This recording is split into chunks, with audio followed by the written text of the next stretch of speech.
അപ്പോൾ ഈ ഒരു ഗിഫ്റ്റ് ബോക്സ് കാണാൻ നല്ല രസമില്ലേ? ആർക്കെങ്കിലും എന്തെങ്കിലും ബർത്ത്ഡേക്കാ എന്തെങ്കിലുമല്ലോ ഗിഫ്റ്റ് കൊടുക്കണമെങ്കിൽ ഇതിൻ്റെ അകത്ത് ഇട്ട് കൊടുത്തോ, കുറച്ച് ചെറിയ സാധനമാണെങ്കിൽ.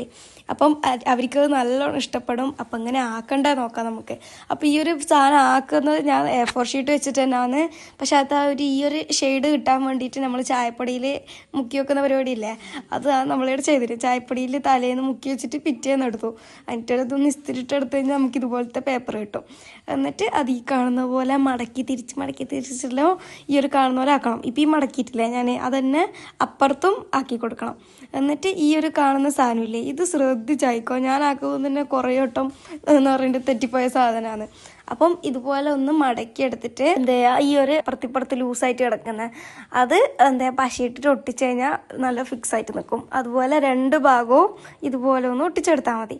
അപ്പോൾ നമ്മളെ സാധനം ഇവിടെ റെഡി ആയിട്ടുണ്ട്. എന്നിട്ട് അതൊന്നും മടക്കി കൊടുക്കണം. ഈ കാണുന്ന പോലെ മടക്കി കൊടുത്തു കഴിഞ്ഞാൽ നമ്മളെ സാധനം ഇവിടെ റെഡിയായി. അപ്പം ഇനി കുറച്ചും കൂടി രസം വരാൻ വേണ്ടിയിട്ട് നമ്മൾ ചെയ്തു, അതിൻ്റെ ആ ഒരു അറ്റത്ത് ഇതുപോലെ ഒന്ന് മുറിച്ചെടുത്തിട്ടുണ്ട്. അപ്പോൾ നമ്മൾ സാധനം ഇവിടെ റെഡിയായി. ആർക്കെങ്കിലും എന്തെങ്കിലും ബർത്ത്ഡേക്ക് ആറ്റം കൊടുക്കുന്നുണ്ടെങ്കിൽ ഹാപ്പി ബർത്ത്ഡേന്നോ എന്തെങ്കിലും എഴുതിക്കോ. അപ്പോൾ ഇഷ്ടപ്പെട്ടിട്ടുണ്ടെങ്കിൽ ലൈക്ക് ചെയ്യണം, സബ്സ്ക്രൈബ് ചെയ്യണം. എങ്ങനെയുണ്ട് പറയാൻ മറക്കല്ലേ. Okay, by.